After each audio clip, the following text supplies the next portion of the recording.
Okay then, Year 6, you should have attempted your arithmetic test now, and I thought, just as we have done the last couple of weeks, we'd go through 8 questions that maybe people might have struggled with, looking at some of the answers people have been getting, some of the feedback I've been getting from Google Classroom. These are some of the questions that maybe people find a little bit trickier, so we'll go through them, and if you didn't get them right, hopefully you can have a look at them, and this will help you to see where you went wrong. So looking at number 5, we could write this out 300 times by 50 in the long multiplication method. However, it'd be quite time consuming. There'd be lots and lots of zeros in here, so lots of places to go wrong. So really we can just multiply here using our known facts. Using our known facts, we know that 5 times 3 is 15.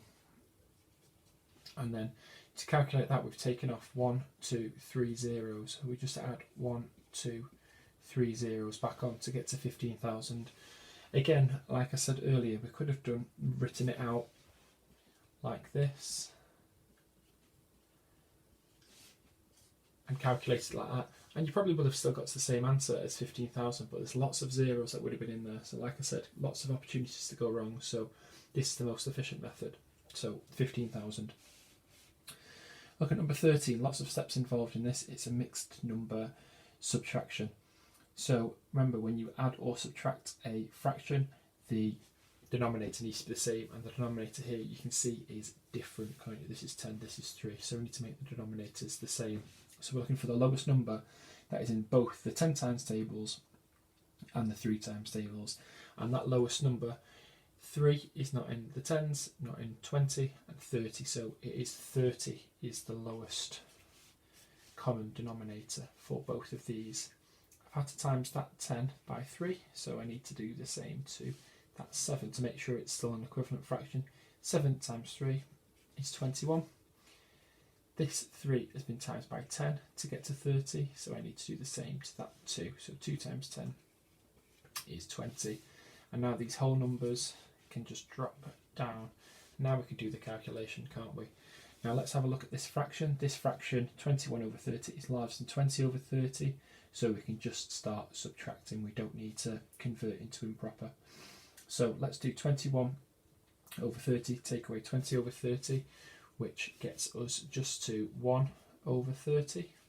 And then 6, take away 3 is 3, to get us to an answer of 3 and 1/30. Right, looking at number 14 now. It is 588 divided by 42. Now you could write out your 42 times tables down here, but I think that's probably not the most efficient way. The thing that I would have done here would have been to do the factor method to split up both of these. What is the number that goes both into that you times together that equals 42? And hopefully you've seen that the best one for that would be 7 and 6. So decide which one you're going to divide by first. Let's divide by 6 first, and then we'll divide by 7, the other factor, straight after that.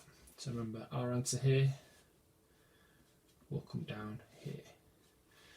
So how many times does 6 go into 5? It doesn't. The 5 gets carried over. How many times does 6 go into 58 now? 6 times tables we need knowledge of here, don't we? And it is 9 with 4 left. And then the final bit that we will do, we'll see how many times 6 goes into 48, and we can see that it is 8. And this comes down here. How many times does 7 go into 9? Once with 2 left. How many times does 7 go into 28? It goes in 4 times. So we've got an answer there of 14. Right, let's move on to this one here, number 15. Now we could split this 34 up using the factors method. However, we've just used the factor method, so let's refresh ourselves with writing it out down this way. So 34, so let's go next with 68, add 34 again. This is the trickiest one, it goes to 102, 136 and 170. Now I'm stopping there because this is 170, so straight away I can see that we can stop right there. So let's see, how many times does 34 go into 1? It doesn't carry carry over. How many times 34 go into 17? It doesn't carry the 17 over. How many times does 34 go into 170? 1, 2, 3, 4, 5 times, to get us to an answer of 5. Okay, so they're the first 4. Let's have a look at these 4. So I thought we'd have a look at question 17, question 20, 23 and 34. So if we look at 17 here, it is a decimal number. Now it's got a decimal there, so it's going to have a decimal here. It's got 1 after the decimal point, it's got 1 decimal place, so our answer is going to have 1 decimal place as well. And we can begin to solve it just like we would a normal multiplication. So 7 multiplied by 3 is 21. The 1 goes here, the 2 goes over the next column. 7 times by 1 is 7, add the 2 is 9. 7 times by 7 is 49. The decimal place is lined up. So the answer is 499.1. Right, number 20. Number 20 actually read 15 subtract 0.008. I've written it like this though because the decimal point will be after this 15 here, won't it? And we can do that. 15.000 is identical to just 15 by itself. What we could have done here, we could have created a number line and we could have subtracted back, but we will do this this method because this is something we've been talking about in class. Now we can't do 0, we take away 8, we can't do it from here or here or here, we can't exchange 2, we have to go all the way over to the 4. This becomes 10, which then becomes 9. This becomes 10, which then becomes 9. Now that is 10. 10 take away 8 is 2, 9 take away nothing is 9, 9 take away nothing is 9, 4 take away nothing is 4, and the 1 goes there, decimal point lined up there. You can see there how doing a number line here would have helped. 14.992 would have helped taking that away from the 15. There's your answer.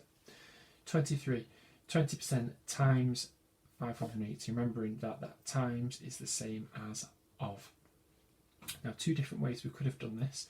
We could have divided this answer by this number by 5, couldn't we? Because there are percentages out of 100 and there are 5 lots of 20 within there. So we could have done that, or we could have found 10% and then doubled it, because 20 is double 10. So that's the method we've looked at a few times. So let's do that first. Let's find our 10%, which is 58. And then to find 20%, we can either times this by 2, which would double it,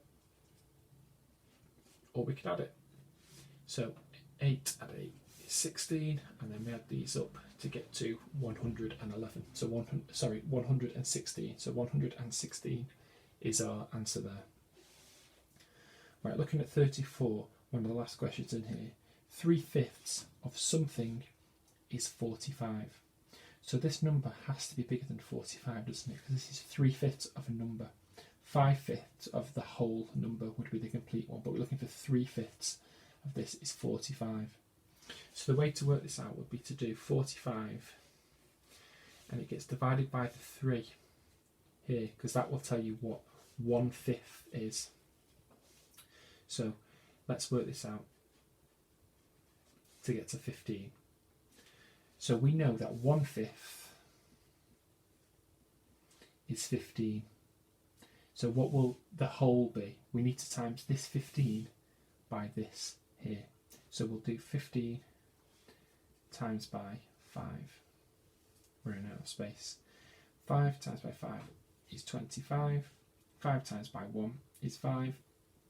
Add this on is 75. So 3/5 of 75 is 45, and it looks like a sensible answer, doesn't it? Because this answer is larger than this one. So 3/5 of 75 is 45. I hope those helps Year 6, and I hope you all have a very nice weekend.